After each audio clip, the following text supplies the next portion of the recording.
스가랴 5장 1절부터 보시겠습니다.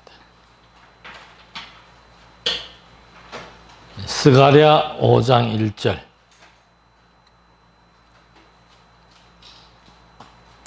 내가 다시 눈을 들어 본즉 날아가는 두루마리가 있더라.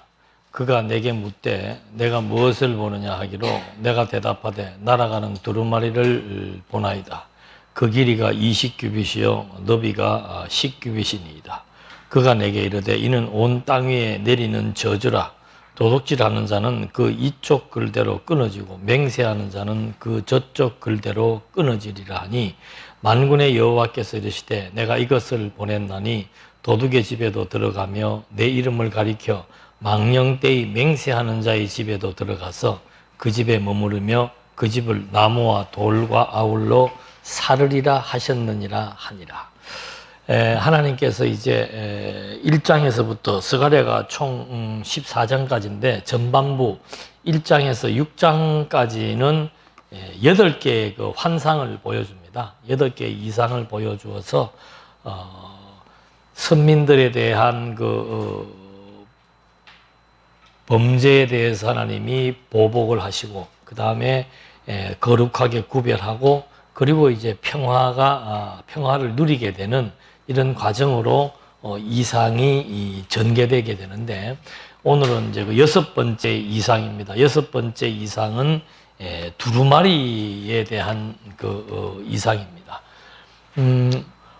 저도 이스라엘 가서 봤을 때 그 두루마리 성경이 있어요. 그러니까 양쪽 이렇게 기둥이 2개가 있고 양쪽으로 이렇게 접어 있다가 이렇게 피면서 펼쳐지는 성경도 있는데 하여튼 뭐 여기 있는 그 두루마리는 가로가 4.5m, 세로가 9m, 한 이만하죠. 그러니까 우리 이 정도 되는 그 두루마리가 이제 날아가는 그거를 이제 보여주시면서 그 두루마리가 심판할 것을 예고해 주는 겁니다. 그러면서 어떤 자들을 심판하는가 하면은 도둑질하는 자들 그리고 여호와의 이름을 빙자해서 맹세하는 자들.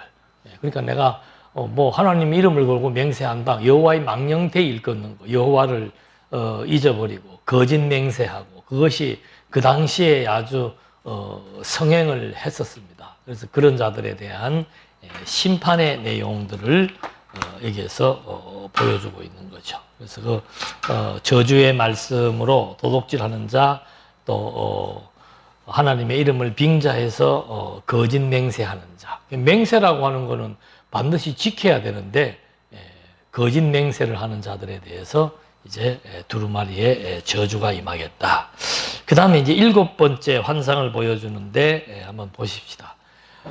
내게 말하던 천사가 나와서 내게 이르되 너는 눈을 들어 나오는 이것이 무엇인가 보라 하기로 내가 묻되 이것이 무엇이니까 하니 그가 이르되 나오는 이것이 에바이니라 하시고 또 이르되 그 온 땅에서 그들의 모양이 이러하니라. 이 에바 한가운데는 한 여인이 앉았느니라 하니 그때 둥근 나반 조각이 들리더라. 그가 이르되 이는 악이라 하고 그 여인을 에바 속으로 던져놓고 납조각을 에바 아기 위에 던져 덮으리라. 내가 또 눈을 들어본즉 두 여인이 나오는데 하계 날개 같은 날개가 있고 그 날개에 바람이 있더라. 그들이 그 에바를 천지 사이에 들었기로 내가 내게 말하는 천사에게 묻되 그들이 에바를 어디로 옮겨가나이까 하니 그가 내게 이르되 그들이 신할 땅으로 가서 그것을 위하여 집을 지으려 함이니라. 준공되면 그것이 제 처소에 머물게 되리라 하더라. 에바라고 하는 것은 그 유대인들의 그 저울입니다. 저울. 근데 이렇게 바구니 형식으로 이렇게 돼 있다 그러죠. 저울이. 그 중국 사람들도 보면 이렇게 지고 가는 이런데 이렇게 여기에다 이렇게 돼가지고 뭐 청량을 하는지는 모르겠습니다만 하여튼 에바라고 하는 것은 유대인들의 그 저울 청량하는 건데 약 한 22리터 분량이 들어간다고 그래요. 꽤 큰 광줄이죠, 광줄이. 근데 거기에 이제 하나님께서 천사를 통해 가지고 그 에바에서 악이라고 하는 여인을 이제 에바 속으로 집어넣어 버린 거죠. 한 여인을 여기다. 근데 여인의 이름이 뭔가 하면은 악이에요. 당시 악한 범죄를 저질렀던 그런 세력들, 그걸 이제 이석이 넘어놓고는 납덩이로 이 우애를 이제 막아버린다는 거죠. 이렇게 해서 심판할 것을 얘기해주고, 또 한 번은 보니까는 이제 두 여인이 나타났는데 날개가 있어가지고 이걸 이제 옮기는 겁니다. 옮기는데 어디다 옮기는가 하면은 신할 땅으로 옮긴다는 거죠. 가나안 땅에 있던 그 악의 여인을 신할 땅이라고 하는 것은 바벨론이에요. 신할 땅으로 옮겨서 그 우상이죠. 우상, 악의 여인 우상을 섬기는 집을 지으려 합니다. 준공되면 그것이 제 처소에 머물게 되리라.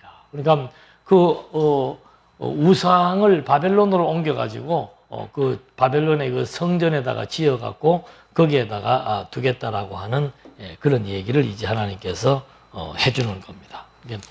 다시 그 우상들은 다시 그 바벨론 그쪽으로 보내버리고, 악의 여인도 하나님이 심판해서 납두꺼물로 나오지 못하게 덮어버리고, 이런 심판에 대한 얘기를 여기서 해주고 있는 겁니다. 그 다음에 이제는 8번째 환상인데 6장 1절로부터 보시겠습니다. 내가 눈을 들어본 즉 내 병거가 두 산 사이에서 나오는데 그 산은 구리산이라, 광산이죠. 첫 번째 병거는 붉은 말들이, 둘째 병거는 검은 말들이, 셋째 병거는 흰 말들이, 넷째 병거는 어룽지고 건장한 말들이 메었는지라. 내가 내게 말하는 천사에게 물어 이르되 내 주여 이것이 무엇이니까니? 천사가 대답하여 이르되 이는 하늘의 내 바람인데 온 세상의 주 앞에 서 있다가 나가는 것이라 하더라. 검은 말은 북쪽 땅으로 나가고 흰 말은 그 뒤를 따르고 어룽진 말은 남쪽 땅으로 나가고 건장한 말은 나가서 두루 다니고자 하니 그가 이르되 너희는 여기서 나가서 땅에 두루 다니라 하며 곧 땅에 두루 다니더라. 그가 외쳐 가로되 이르되 북쪽으로 나간 자들이 북쪽에서 내 영을 쉬게 하였느니라 하더라.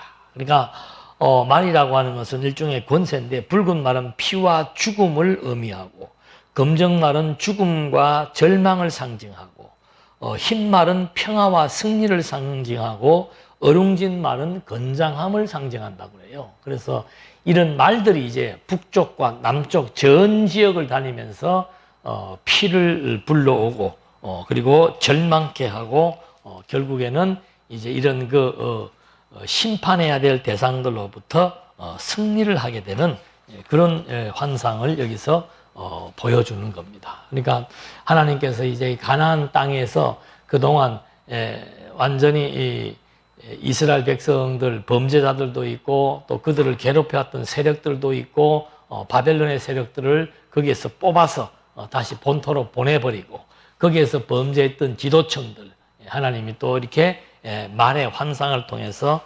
징계할 것을 얘기해주고 있습니다. 그러면서 이제 6장 9절로에는 희망의 메시지가 주어집니다. 여호와의 말씀이 내게 임하여 이르시되 사로잡힌 자 가운데 바벨론에서부터 돌아온 헬데와 도비아와 여디야가 스바냐의 아들 요시야의 집에 들어갔나니 너는 이날에 그 집에 들어가서 그들에게서 받되 은금을 받아 면류관을 만들어 여호사닥의 아들 대제사장 여호수아의 머리에 씌우고 말하여 이르기를 만군의 여호와께서 이같이 말씀하시되 보라, 싹이라 이름하는 사람이 자기 곳에서 돋아나서 여호와의 전을 건축하리라. 그가 여호와의 전을 건축하고 영광도 없고 그 자리에 앉아서 다스릴 것이요 또 제사장이 자기 자리에 있으리니 이둘 사이에 평화의 언원이 있으리라 하셨다 하고, 그 면류관은 헬렘과 도비야와 여다야와 스바냐의 아들 헨을 기념하기 위하여 여호와의 전 안에 두라 하시니라. 먼데 사람들이 와서 여호와의 전을 건축하리니 만군의 여호와께서 나를 너희에게 보내신 줄을 너희가 알리라. 너희가 만일 너희의 하나님 여호와의 말씀을 드릴진대 이같이 되리라. 이제는 그 요시야 왕이 여기서 이제 환상으로 보여주면서, 그 요시야 왕은 640년에서 609년에 16대 왕으로서 예루살렘이 멸망하기 전에 있었던 왕입니다. 8살 때 즉위에 해가지고 아주 그 엄청난 계획을 일으켰던 그런 선한 왕이죠.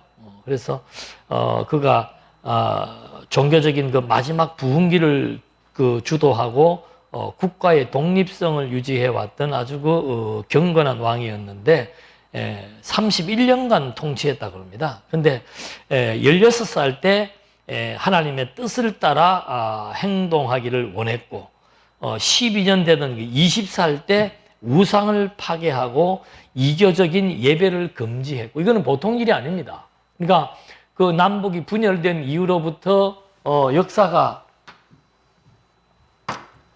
이게 930년, 722년도에 멸망하고 609년도에 바벨론 포로로 잡혀가는데, 포로되기 직전까지 이 유다 나라의 건강한 세력을 구축했던 왕이 요시야 왕이죠. 그 이 남쪽 유다의 그 종교 개혁을 일으켰던 그 유명한 왕들이 2명입니다. 하나는 히스기야, 그 다음에 하나는 요시야예요. 근데 요시야는 8살 때 왕의 자리에 올라가지고 벌써 16살 때, 10대 때 이미 다윗의 하나님을 찾고 하나님의 뜻에 순복하며 살겠다고 하더니, 그 다음에 이제 20살 때 완전히 우상을 파괴하고 이교도적인 예배를 금지했다.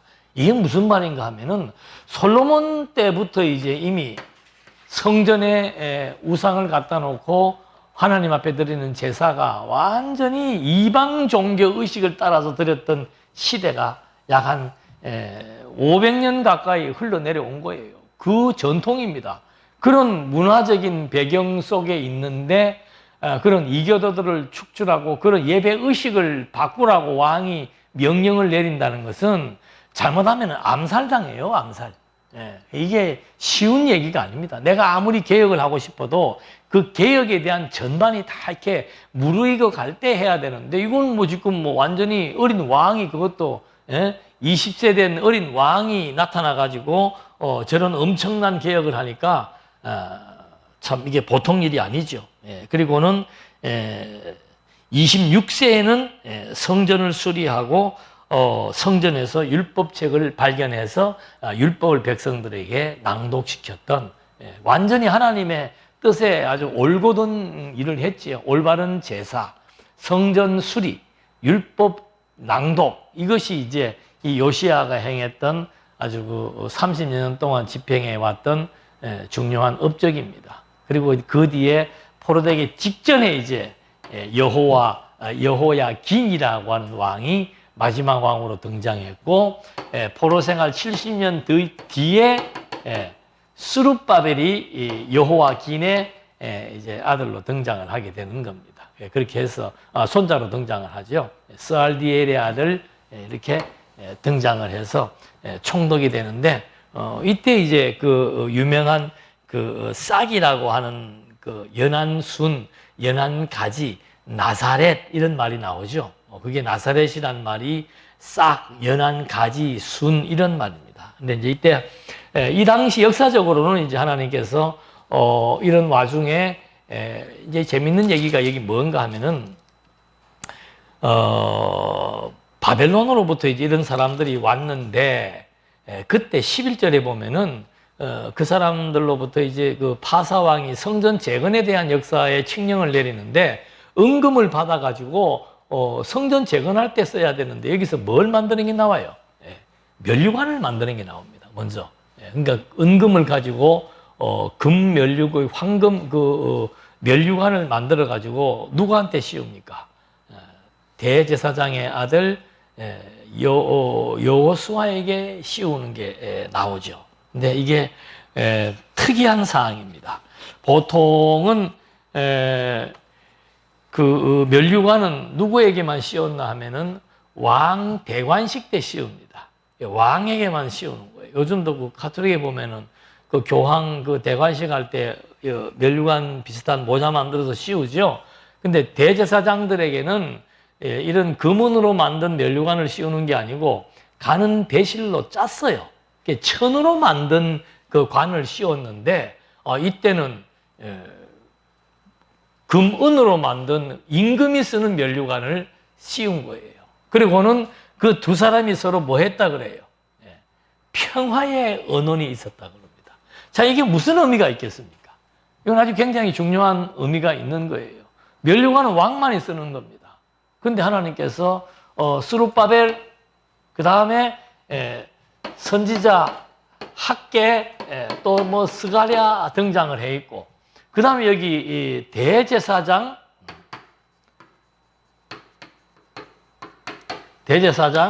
여호수아 이렇게 했는데, 이 면류관은 왕만 쓰는 건데, 지금 여기에서는 대제사장에게까지 성전을 재건하는 데 필요한 금은을 가지고 면류관을 만들어서 이 두 사람에게 지금 씌워서 서로 평화를 언언했다. 이게 무슨 뜻이에요? 그러니까 놀라운 일은 뭔가 하면은 이스라엘 민족을 다스려 나가는 하나님의 통치 형식은 신정국가라 그랬습니다. 신이 세 가지의 직임자들을 세워서 나라를 다스린다 그랬습니다. 그게 선지직, 왕직, 제사직이에요. 그리고 이 사람들에게는 감람류 기름을 부어서 하나님이 지금 이들을 통해서 나라를 다스려 나가겠다는 것을 보여주는 겁니다. 그리고 특별히 왕에게는 이제 대관식을 합니다. 멸관을 씌우고 기름을 붓습니다. 다른 사람들에게는 기름만 붓고 대제사장에게는 천으로 만든 면류관을 씌웠습니다.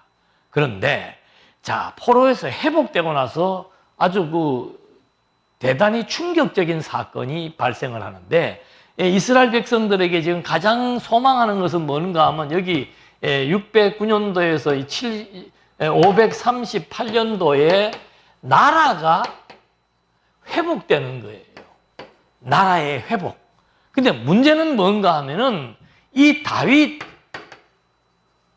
때처럼 막 왕이 대관식을 하고 식민국가가 아닌 자주 독립국가로서의 왕이 세워져야 되는데, 이 시대가 지금 식민 시대란 말입니다.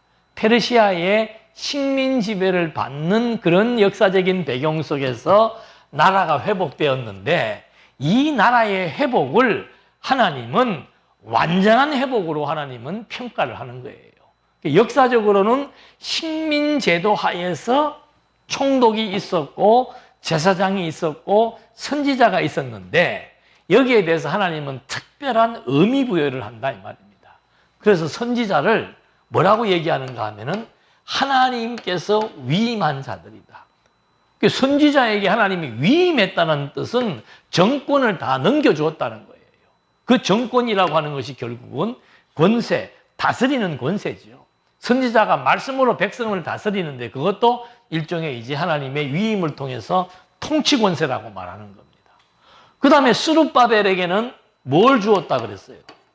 하나님의 인장으로 쓴다는 거예요. 인장이라는 것은 임금의 옥새고, 그 임금의 옥새는 바로 통치 권세를 의미하는 겁니다. 아무데나 도장을 찍지 않지요.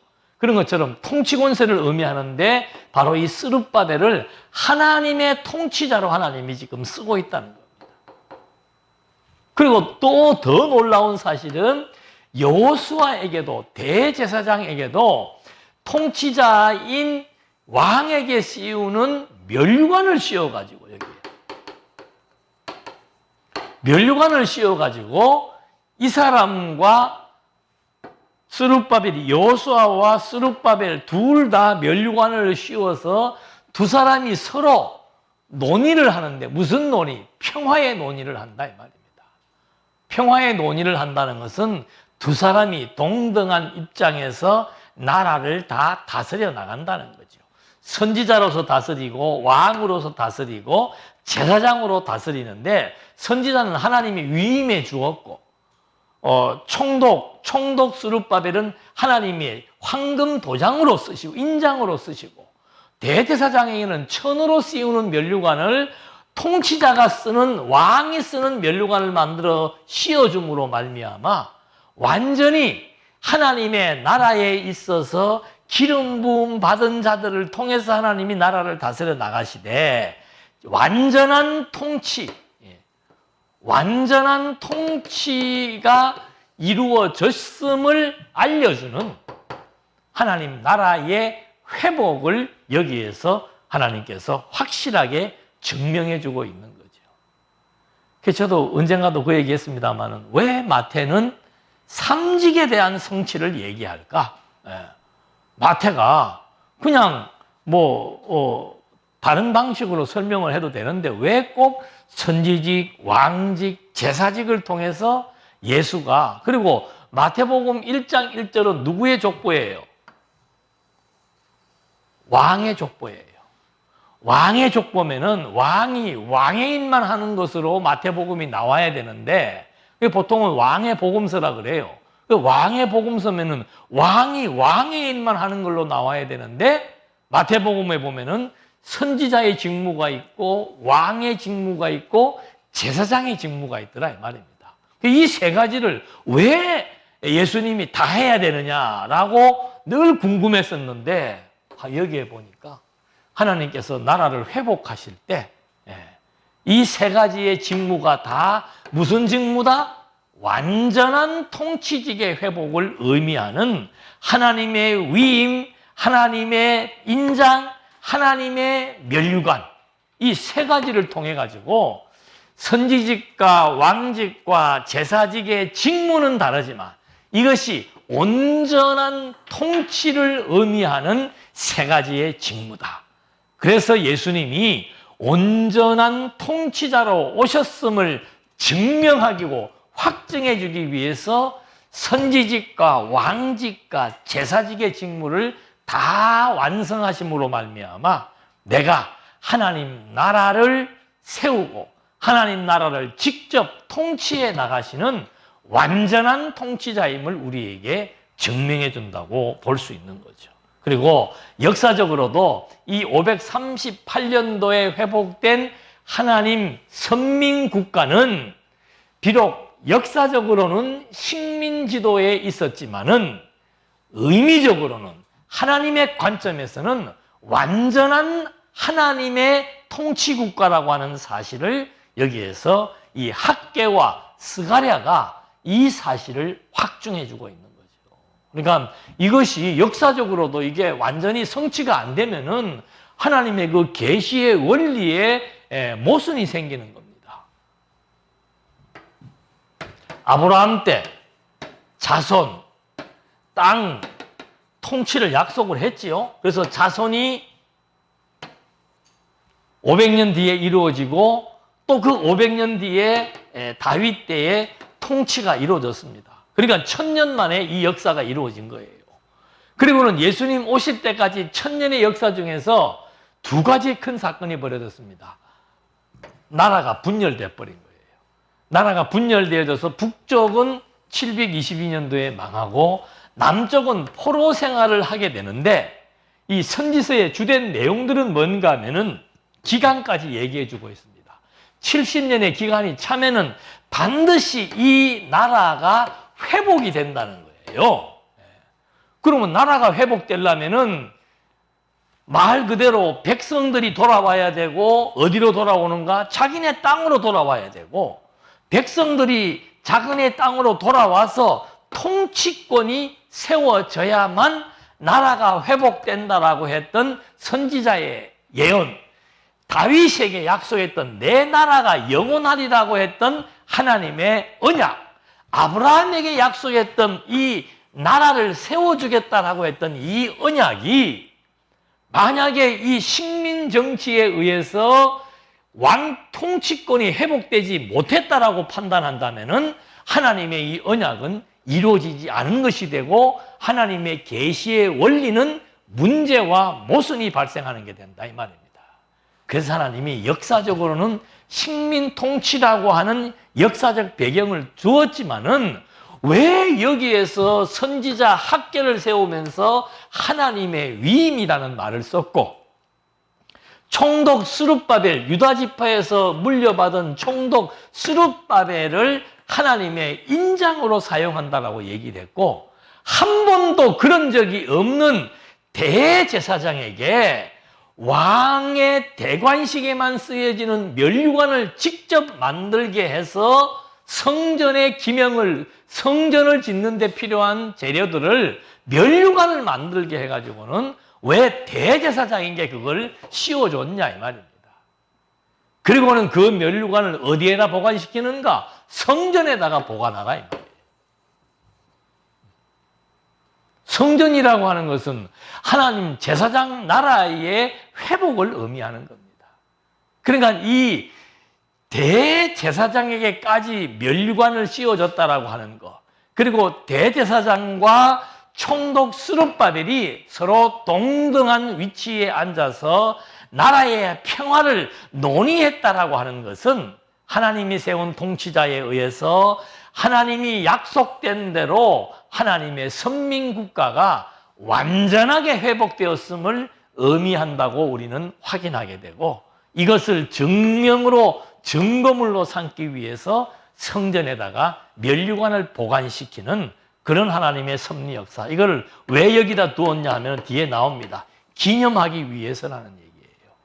여호수아에게 면류관을 씌운 것 자체를 기념하기 위해서인가? 아니죠. 이 두 사람이 서로 동등한 위치에서 나라의 평화를 논의했다라고 하는 것은 바로 통치권이 선지직과 왕직과 제사직이 하나님이 세운 통치권이라고 하는 사실을 확실하게 증명해 줌으로 말미암아 그 역사가 하나의 그 역사의 증거물로 금으로 만든 면류관을 성전에 보관시켜서 오고 오는 세대들에게 이때의 538년도의 회복은 백성만 돌아오고 가나안 땅만 찾은 것이 아니고 명실공히 스룹바벨을 통해서 왕권이 회복되었다는 사실, 그래서 하나님이 세운 나라는 기름 부음 받은 선지직, 왕직, 제사직에 의해서 완전한 통치가 이루어진다는 사실을 증명해 주는 너무도 중요한 단서가 지금 스가랴서 6장 11절에 소개되고 있다는 것을 한 번 더 확인해 볼 수 있는 거예요. 이거의 중요성은 결국 아브라함에게 세운 언약을 포로 이후에도 확실히 성취하시는 여호와, 다윗에게 세운 언약을 그대로 성취하시는 여호와, 선지자들의 예언을 그대로 성취하시는 여호와. 그래서 하나님의 언약은 불변하고 하나님의 언약은 절대적으로 이루어질 수밖에 없고, 그러므로 하나님이 세운 나라는 영원히 존재한다는 사실을 우리에게 확정시켜주고 있는 거예요. 그래서 예수님이 그 마태복음에서 선지직, 왕직, 제사직을 본인이 다 성취하시는 이유가 뭔가? 바로 내가 구약에서 약속한 통치자로 와가지고 그 구약 시대의 하나님 나라의 통치 형식인 세 가지의 직임과 직무를 내가 다 완수함으로 말미암아 나는 하나님 나라의 완전한 통치자라고 하는 사실을 확증시켜주는 그런 놀라운 성취적 의미를 가지고 있다는 거예요.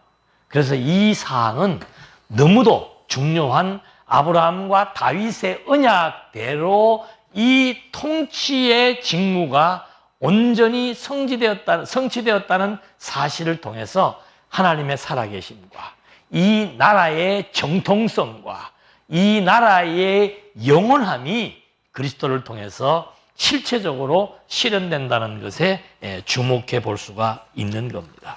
그래서 이 면류관이라고 하는 것은 이런 맥락에서 아주 중요한 그 의미가 있는 거죠. 그래서 예수님은 진짜 황금 면류관, 선지직, 왕직, 제사직을 완전히 통치하신 자로서의 그 면류관, 그리스도가 그 면류관을 착용하는 의미가 신약에서는 만물 위의 머리가 되셨다, 만물의 으뜸이 되셨다라고 바울이 증언하고 있습니다. 그리고 우리 성도들에게 주어지는 면류관은 또 뭡니까? 마지막 하나님 앞에 갔을 때 바울이 그러죠. 의의 면류관이 예비되어 있다. 야고보는 생명의 면류관이 예비되어 있다. 그래서 그 면류관이라고 하는 것은 영광을 뜻하는 겁니다. 영광. 여기에서는 구약시대 때는 하나님의 기름 부음 받은 자의 영광, 그리스도는 하나님 아들의 영광, 하나님 나라의 영광, 그것을 이제 이 면류관을 통해서 보여주었고, 하나님 나라의 백성된 우리들에게도 똑같은 생명의 면류관, 의의 면류관을 통해서 하나님의 영광이 우리들에게도 그대로 비춰진다는 사실. 그래서 베드로도 마지막에 칭찬과 위로와 영광이 함께할 것을 약속한 것처럼 바로 이 면류관이라고 하는 것은 너무도 중요한 의미가 있습니다. 저는 이번에 그 소선지서 강의하면서 아주 대어를 저 개인적으로는 낚은 거예요. 그동안 제대로 잘 이렇게 보지 못했던 부분들이었는데, 그리고 마태복음에서도 늘 궁금했던 부분들이었고, 그리고 또 한 가지는 이 회복이 되었는데 스룹바벨이 뭐 유다지파는 유다지파인데라고 정도만 희미하게 알고 있었던 것이 이번에 학개와 스가랴를 다시 한 번 더 공부해 보면서, 연구해 보면서 정말 이 나라가 진짜 하나님의 언약대로 도저히 이 나라가 회복되기도 힘들었지만 회복되었고, 회복된 그 나라의 정통성이 과연 있다고 말할 수 있는가? 그래서 어떤 사람들은 이 통치권이 그리스도에게 와서 이루어졌다고 말하는 사람들이 거의 대부분입니다. 심지어는 이 언약 성취를 주창했던 사람도 요즘 강의에서 그렇게 얘기를 해요. 이 왕권은, 스룹바벨은 총독이었기 때문에 진짜 이 왕권은 그리스도에게 와서 이루어졌다고 얘기를 해요. 그렇게 되면 역사적으로 성취되지 않았다라고 한다면은 하나님의 언약이 그만큼 신빙성이 떨어지게 되는 거죠. 또 어떤 사람들은 이 부분이 입증이 안 되니까 이 회복이 진짜로 회복이냐라고 의문을 갖게 되니까, 하나님이 세 가지 약속을 해줬지만은 자손과 땅은 이루어졌지만 통치는 그리스도에게 와서 이루어지는 것이라고 말하고 있는데, 그건 하나님의 언약의 신빙성을 훼손시키는 말이 되는 거예요. 그냥 여기 이런 말을 왜 했겠습니까?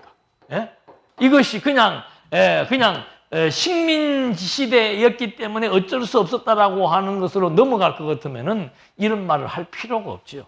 하나님이 어느 선지자에게 내가 위임했다, 어느 왕에게 내가 그를 인장으로 삼았다, 어느 대제사장에게 면류관을 만들어서 씌워준 것은 이스라엘 역사에서 여기 한 번밖에 없는 일이에요. 하나님이 왜 이런 일을 해 나가셨는가? 역사적으로는 식민시대였지만은 실제적으로는 하나님이 세운 완전한 통치권의 회복이라는 것을 역사적으로도 여기에서 또 우리에게 확정시켜주고 있는 거죠. 그래서 이 세 가지의 통치권이 마태복음에 와서는 예수님이 한 번에 다 성취하심으로써 예수님은 진짜로 이스라엘 나라의 왕보다 더 우월하고 초월된 하나님 왕국의 만왕의 왕이심을, 선지직, 왕직, 통치직을 본인이 직접 다 성취하심으로써 완전한 그리고 영원한 통치자임을 우리에게 입증해 주는 내용으로 마태복음은 너무도 중요하다는 것을 확인해 볼 수 있는 거죠. 그래서 요즘에 와서 저는 참 구약의 족보라든지 근거안에서 제가 아주 그 심도 깊게 연구한 것 중에 몇 가지가 뭔가 하면은 아담으로부터 전개되는 구약의 족보. 그래서 이번에 가을에 뭐 9월 말인가 사경회가 있을 예정인데, 그때 저는 족보에 대한 성경신학적 의미, 그래가지고 그 족보가 어떻게 연결되는 것은 물론이거니와 가인의 족보가 나와야 되는 이유, 가인의 족보와 선악과의 관계, 그 다음에 아담의 족보의 열거 의미, 5장에 나와 있는 아담의 족보와 6장에 나오는 하나님의 아들과 사람의 딸들과의 관계, 뭐 이게 계속 연결지어 가면서 역대기 1장에서 9장까지의 족보의 의미, 그리고 마태복음에 나와 있는 족보와 누가복음에 나와 있는 족보. 중간에도 몇 개 빠졌죠. 그런 식으로 족보를 통해서, 정말로 하나님의 그 아담에게 세운 그 언약이 그리스도가 오실 때까지 연속성을 가지고 역사 선상에서 이루어지고 있고, 그리고 그 언약을 둘째 아담 그리스도가 받아가지고는, 성경의 4장에서 가인과 5장에서 아담의 족보로 창세기에 시작되는 것처럼 마태복음도 족보로 시작을 하고 있는 거예요. 구약에서 시작된 족보의 역사가 하나님의 아들 그리스도의 출생에서부터 증명을 하는데, 그의 정체성을 규정을 하는데, 족보로부터 시작을 해서 진짜 예수가 하나님의 아들 그리스도임을 이렇게 구약에서 전개된 족보와 신약에서 확정된 족보를 연결시켜 나가면서, 정말로 하나님의 살아계심, 하나님은 언약을 절대적으로 성취하시는 여호와이심이 명백함, 이런 사실들을 통해서 오늘 하나님이 우리와 세운 언약, 창세전 우리에게 맺으신 언약, 그 언약은 영원한 하나님 나라의 친백성으로서 하나님의 나라를 유업으로 있게 하신다라고 하는 것에 대한 확신을 갖는데 너무도 중요하고 요긴한 단서가 된다는 사실이죠. 그래서 이렇게 지금 아주 스가랴서 학계에서는 1장 1절이 중요했고, 학계서 2장 24절인가 22절인가에서 그 인장으로 사용한다는 것이 중요했다면은, 이 스가랴에서는 6장 11절에서 멸류관을 만들어 가지고 여호수아에게 씌워준 이 문제가 굉장히 중요한 의미를 갖고 있다고 우리가 확인해 볼 수 있습니다.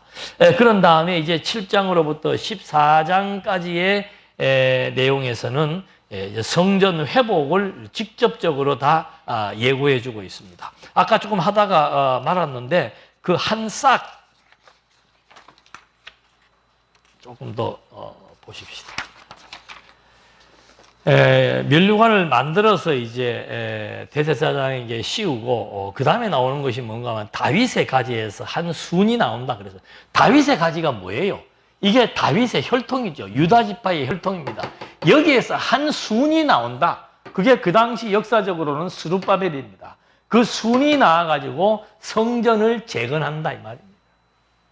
그리고 이 순에 대한 예언이 예수님의 나사렛으로 이주하는 것에 대한 성취를 통해서 확인되게 되는 것을 우리가 알 수 있습니다. 그래서 나사렛 예수라고 얘기하죠. 나사렛이라는 뜻은 가지, 싹, 연한 순, 그런 뜻입니다. 그래서 그런 그 예언의 성취, 그리고 먼데 사람들이 돌아와서 이제 성전 대건을 돕는다. 그러니까 바벨론에 남아있던 그런 그 디아스포라들이 다시 이제 다 돌아와 가지고 성전을 재건하게 된다. 그러니까 에스라가 와가지고 성전 재건 선포를 했는데 중단되었죠. 그래서 한 20년 뒤에 성전이 재건되게 되는데, 그 성전 재건되기 직전에 학개와 스가랴가 같이 성전 재건을 촉구하는 그런 이제 메시지를 담고 여기에서 예언을 하고 있는 겁니다. 그런 맥락 속에서 6장에서 8장까지의 내용을 확인을 해보고, 이제 7장으로부터는 진짜로 성전 회복이 어떻게 되어지는지를 우리가 확인해 보게 되면은 되겠습니다. 오늘 뭐 다음 시간 하도록 하겠습니다. 기도하시겠습니다. 은혜와 사랑이 풍성하신 하나님 아버지, 정말 구약의 이스라엘 역사가 하나님의 언약과 선지자의 예언대로 너무도 정확하게 성취됨을 다시 한번 확인해 봅니다. 늘 하나님의 나라가 하나님이 세운 나라, 하나님이 통치하시고 하나님이 섭리하신다는 하나님의 언약대로 정말 포로에서 회복되어지는 결과는 오늘을 살아가는 우리들에게도 하나님의 살아계심을 확정하게 되고, 또 그리스도를 통해서 세우셨던 하나님의 나라인 교회가 바로 하나님의 언약에 의해서 아담의 언약이 그리스도 때까지 연속성을 가지고 역사를 통해서 전개될 것처럼 오늘도 그리스도를 통해서 세워진 하나님 나라인 교회의 역사가 그리스도의 약속대로 성령에 의해서 지금도 연속적으로 역사 선상에서 성취되고 있는 과정들을 오늘 저희들로 하여금 험증하게 하시면서 하나님의 살아계심, 하나님의 역사하심, 하나님의 약속하심을 다시 한번 상기하며 의지할 수 있도록 인도해 주시옵소서. 예수님의 이름으로 기도드립니다. 아멘.